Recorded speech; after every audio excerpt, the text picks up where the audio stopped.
59 years ago today, Israel attacked the USS Liberty, killing 34 crew members, wounding 171 more.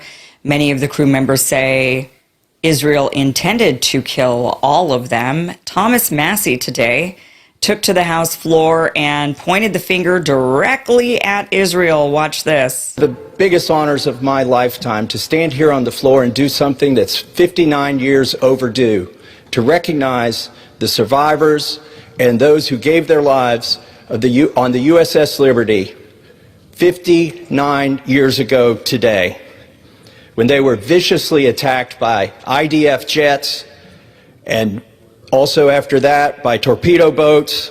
I'm going to tell you a little bit of their story. And there, by the way, there's at least a dozen of them here today with us. I just met with them in my office, and they related this story to me. You know, it was a clear day. The USS Liberty was one of the most technologically sophisticated ships in the Navy, but it was virtually unarmed, and it was sent to observe the six-day war going on in the Middle East between Israel and its neighbors. It arrived on June 7th, and the weather was clear. The planes came out to meet them, to investigate, and then on the next day, on June 8th, they started the day. The visibility was unlimited. The American flag was flying proudly on the USS Liberty. More planes came from Israel to surveil the boat, the ship. And they thought they were in good shape, but what happened next surprised them all. French Mirage jets showed up and for 25 minutes strafed and attacked the USS Liberty. They shot rockets. They shot 30-millimeter cannons into the hull and into the ship. They even dropped napalm on the bridge of the ship. This was an effort to kill everybody on board. There was no intention of taking prisoners.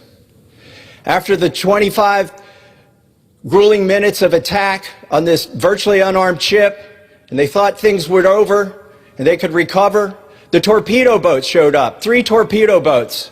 They launched 4 torpedoes. One of them hit the hull of the USS Liberty and killed 25 people instantly. It blew a 40-foot by 40-foot hole in the side of this ship. They were intent on sinking it. But they were also intent on not having a single survivor. According to eyewitness accounts, the Israelis machine-gunned the lifeboats that they put down. They machine-gunned the firefighters who were on the deck.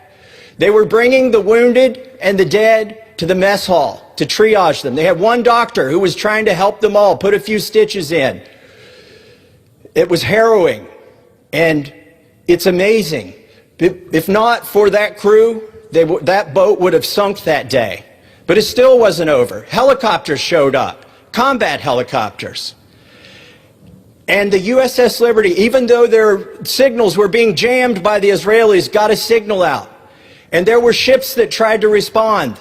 The USS Saratoga, the USS America sent planes. Both of them sent planes to help the USS Liberty. And something happened that's never happened before. A ship under attack, the planes were recalled. This has never happened before. And they sat there for 17 hours. 34 dead, 174 wounded. Out of 294 crew members. That's over 70% casualty rate, unheard of. The Israelis were intent on leaving no survivor. And what about our own military? Why did they not send anybody for 17 hours to help these men? So what really happened? You know, the official reports say that it was a case of mistaken identity. But if you listen to Dean Rusk, former Secretary of State, Richard Helms, CIA Director, Bobby Ray Inman, head of the NSA, Captain Ward Boston, who was the chief counsel of the Court of Inquiry.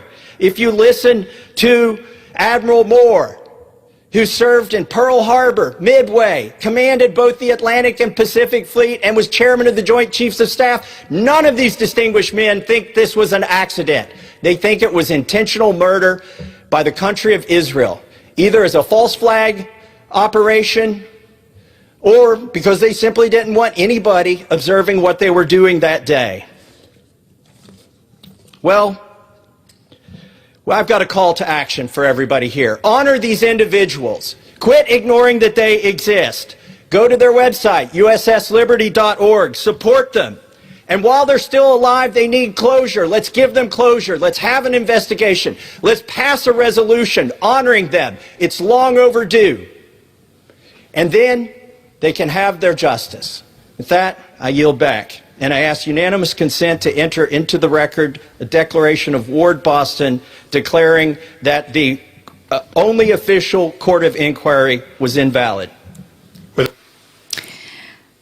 Well, some people had a field day with this. They said, this is not true. Israel did not mean to do it. It was a total mistake. Here's Jeremy Boring. He is the co-founder of the Daily Wire next to Ben Shapiro. And he goes and defends Israel and says, no, this was just a tragic mistake. Today is the 59th anniversary of the attack on the USS Liberty. On the afternoon of June 8, 1967, an American intelligence ship sailing in international waters off the Sinai coast was struck for the better part of an hour by Israeli fighter jets and Israeli torpedo boats. 34 Americans were killed, 171 were wounded. 294 men sailed onto Liberty that summer. Only 260 of them came home. The attack was brutal, bloody, and terrible. Men were burned alive at their stations. Men drowned in flooding compartments. Men bled out on a deck so torn apart by fire and torpedo that the survivors didn't think she'd float till morning. Those were our guys. They put on the uniform of the United States of America. They sailed where they were ordered to sail, and nearly 3/4 of them were either killed or wounded. That sacrifice is worthy of our honor, and it's worthy of our grief. The right response to what happened on June 8, 1967 is mourning. But what's happening on the 59th anniversary of that day is something else entirely. Today, the attack on the USS Liberty has become one of the most reliably invoked events in a certain corner of American political life. Invoked not in grief, but as a weapon. The USS Liberty was a major talking point in the so-called Groyper Wars against Charlie Kirk. The weaponization escalated further after the attack on Israel by Hamas on October 7, 2023. Tucker Carlson has dedicated multiple episodes of his show to it. Candace Owens brought a survivor on to advance the conspiracy narrative. Thomas Massie, a congressman whose rhetoric toward Israel and American Jews has become increasingly hostile, particularly since his recent electoral defeat, plans to take to the floor of Congress to demagogue on the issue. Today, there's an entire cottage industry of outrage dedicated to the USS Liberty. Some claim the attack was deliberate. Others go further, claiming the entire operation was a false flag, a covert operation designed to kill innocent people and to ensure someone else, in this case Egypt, takes the blame. It's become one of the most respectable ways to advance anti-Israel sentiment, and for the many conspiracy theorists who claim it was a false flag conducted in cooperation with the U.S., it's a vehicle for hating America, too. A conspiracy theory is distinct from a conspiracy because of its unfalsifiability. Conspiracies happen all the time. The powerful sin, so do the weak. Sometimes sinners work together to secretly effectuate their sinful ends. That's a conspiracy. A conspiracy theory is something else entirely. It begins where the evidence ends. It takes unanswered questions and treats them as though they are the answers. It takes gaps in knowledge and treats them as proof. The USS Liberty is a painful example of how that happens. 34 Americans really did die. An American ally really did fire on an American ship. The survivors really were treated poorly by a government desperate to save face after an embarrassing tragedy. All of that is true, and none of it is what most of the people making content out of the tragedy actually care about. All right, enough of you. He already debunked himself from the very first sentence, essentially, when he said, for an hour, Israel attacked the USS Liberty. For an entire hour. How do you mistake a ship for an hour? I could understand one hit. Oops, accident. We mistook you for somebody else. But for an entire hour on a clear day, you've just debunked yourself. Obviously, Israel was trying to take that boat down. That's what it was doing.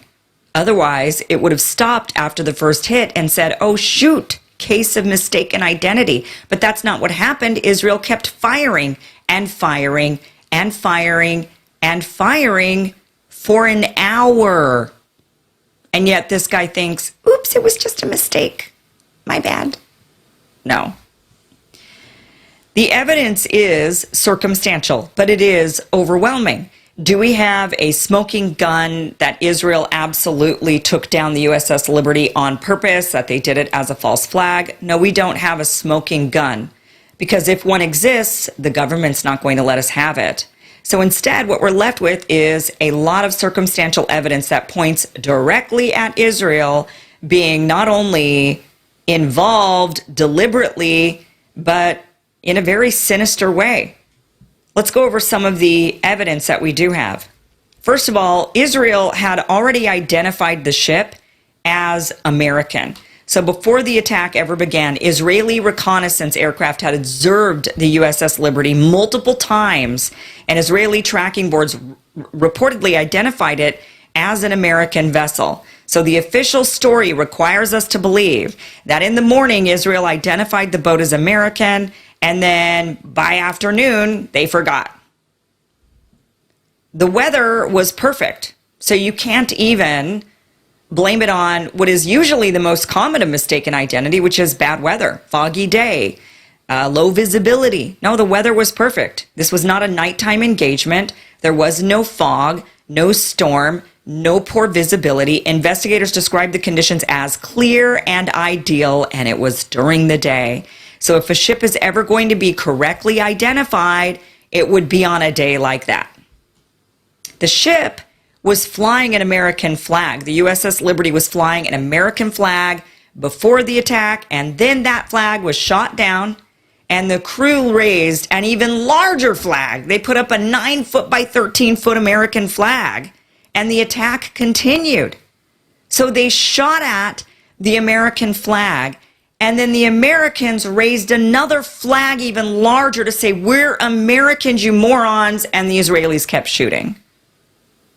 That is, that requires us to believe that a repeated attack, that just nobody in an hour, all of the people firing on that ship, none of them recognized the U.S. flag. They just forgot what it looked like. The ship looked nothing like the Egyptian vessel that Israel claimed to have mistaken it for. Israel claimed that it thought, oops, the USS Liberty was an Egyptian transport ship called El Qusair. And the two ships they were dramatically different in size, in appearance, in speed, in mission. Clark Clifford, who reviewed the case for President Johnson, concluded the explanation was simply not believable. The USS Liberty was one of the most distinctive ships in the region. Liberty wasn't a cargo ship. It was covered in antennas and electronic surveillance equipment. It had a unique profile. It looked exactly like what it was, an intelligence collection vessel. The notion that trained military personnel repeatedly failed to recognize this for an hour becomes harder to accept the longer you just sit and think about it. The ship was observed repeatedly before the attack. Israeli aircraft didn't just see Liberty once. They reportedly circled and observed the ship repeatedly throughout the day. Every additional observation pass creates another opportunity to correctly identify the vessel and another problem for the mistaken identity explanation. Israel's own description of the target didn't match the USS Liberty. Israeli reports describe a vessel moving roughly 30 knots. Liberty was traveling around 5 knots and could not physically reach 30 knots. The target being described in Israeli reports does not match the ship that was actually attacked. NSA intercepts raise serious questions about what Israel knew. Former NSA Deputy Director for Operations Oliver Kirby stated that he reviewed intercepts indicating Israeli personnel identified the vessel as American during the attack. Kirby was not a conspiracy theorist. This is one of the most senior intelligence officials at the NSA. And we don't have those intercepts. They've been largely hidden, but we do have his testimony, and he says they recognized the ship as American and kept firing. Also, former NSA Director Admiral Marshall Carter later stated that the attack couldn't be anything else but deliberate. So think about what that means. This is the man who ran America's most sophisticated signals intelligence agency, and he said there is no way you could have mistaken that ship for anything other than who it was.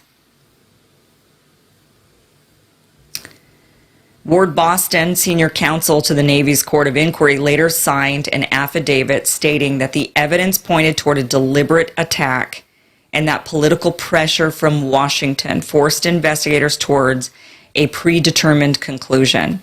Boston stated that President Lyndon Johnson and Defense Secretary Robert McNamara wanted the case closed as a mistake. So now you have a senior attorney involved in the official investigation who said, yeah, the public wasn't told the full story. We were just told to classify it as a mistake and close the case. So you have multiple senior level officials saying, no, this didn't add up. The Israelis did it on purpose. There's no way they could have mistaken the boat. The attorney saying it was covered up. Plus you have all the circumstantial evidence of clear day, perfect weather, huge American flag flying, not once but twice. And an hour-long barrage of firing on the boat, on the ship. Are you kidding? And we're going to just say, oops, mistaken friendly fire? That does not add up. That you have to be really stupid to believe this. And that's what they want you to, they believe you're stupid. So that's why they think you will believe this, but you're not believing it because we're not stupid. Because in order to accept this official narrative, which is, oops, it was just a mistake, you have to believe that every single safeguard failed simultaneously. It sounds a lot like, oops, Epstein killed himself in jail just because it just so happened the guards fell asleep, and it just so happened the cameras didn't work, and it just so happened we removed his roommate, it just so happened he ended up getting extra sheets that day, it just so happened. You have to believe all of these. It just so happened. Coincidence.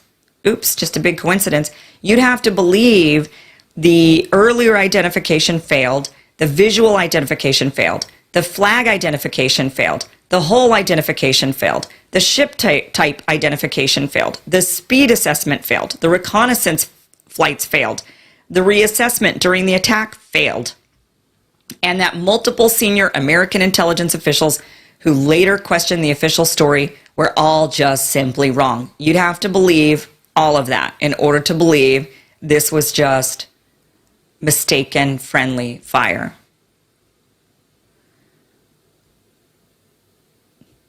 Israel is obviously our greatest enemy. They spy on us, they blackmail us, they kill us, and now they are taking over our military and our intelligence sectors by bribing off Congress. And they will make themselves the most powerful country in the world. And we will be the junior partner. We've already lost our power. I think that's pretty obvious with the latest tit for tat between Iran and Israel. Trump sitting on the sideline. I said not to fire. Everybody just ignored him because he has zero power. Netanyahu says, oh, yeah, we stopped because of you, as he makes that stupid face all the time. Yep. Sure. No, he knows he's in control. He knows Israel's in control. He knows he now runs the most powerful country in the world because that little tiny Middle Eastern country controls the United States of America, and that's obvious at this point. The question is, what are we going to do about it? That seems to be the big question, and many of us are at a loss on that because our congressional leaders are failing us, and the elections, which Donald Trump even says are rigged, he keeps saying that over and over again. Of course, he's talking about California and Los Angeles mayor and the governor's race, but you know, he insists they're rigged, but then we're supposed to believe Thomas Massie, one of the most popular members of Congress, just got booted naturally. We've been infiltrated. It's pretty obvious. Thank you for watching this clip from the full Kim Iverson show, which you can watch in its entirety Monday through Friday, 2 p.m. Pacific, 5 p.m. Eastern. It is free at KimIversonShow.com.